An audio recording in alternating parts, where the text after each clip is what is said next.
Welcome back.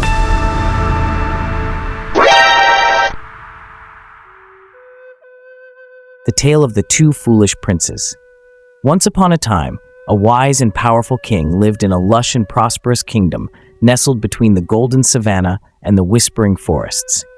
He had two sons, Prince Kofi and Prince Tunde. Though they were princes, they were known throughout the land not for their bravery or wisdom, but for their foolishness. Their father, the king, often shook his head in despair, wondering if his sons would ever learn. One day, the king called his sons to the royal court. The entire kingdom had gathered to hear what the king had to say. The king stood tall, his crown glistening in the sunlight, and declared, "My sons, the time has come for you to prove yourselves worthy of the throne. I will give each of you a task. Whoever succeeds will inherit the kingdom. But beware, foolishness will lead to failure." The crowd murmured in excitement, and the two princes exchanged nervous glances. The king handed each of them a small, intricately carved wooden box. "Inside these boxes," the king said, "is a seed. Plant it, nurture it, and return to me in 1 month with what you have grown. The one whose plant thrives will be crowned the next king." Prince Kofi, the older of the two, was eager to prove himself. He rushed back to his chambers, opened the box, and found a tiny seed. "This is too small," he exclaimed. "How can such a tiny thing make me king?" He decided to take matters into his own hands. Instead of planting the seed, he went to the royal gardens and uprooted the largest, most beautiful tree he could find. He replanted it in a pot and proudly placed it in his room, thinking, "Surely, this will impress my father." But as the days passed, the tree began to wither. Without its roots firmly in the earth, it could not survive. Prince Kofi tried everything, watering it excessively, singing to it, even covering it with gold dust, but nothing worked.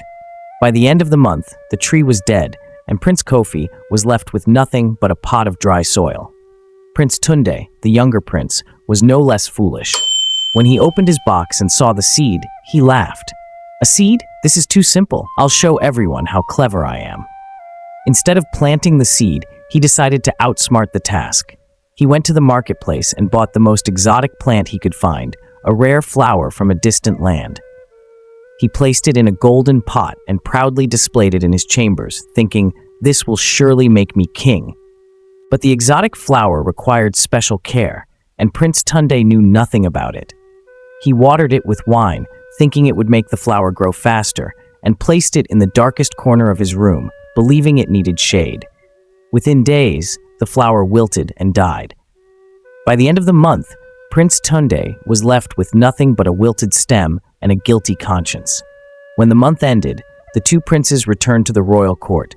Prince Kofi carried his pot of dry soil, and Prince Tunde brought his wilted flower. The king looked at them with disappointment and said, "My sons, your foolishness has cost you the throne. I gave you a simple task, to plant a seed and nurture it. But instead of following my instructions, you both tried to take shortcuts and outsmart the task. A true king must be patient, humble, and willing to do the work, no matter how small or simple it may seem." The princes hung their heads in shame. The king then turned to the crowd and declared, "The throne will go to the one who can learn from their mistakes and grow into a wise and just ruler. Until then, the kingdom will remain under my rule." The two foolish princes learned that true wisdom comes from humility and patience. They realized that shortcuts and arrogance lead only to failure. From that day on, they worked hard to prove themselves worthy to their father and the entire kingdom. And so, the tale of the two foolish princes became a lesson for all, a reminder that even the smallest seed, when nurtured with care and patience, can grow into something great. Thanks for watching.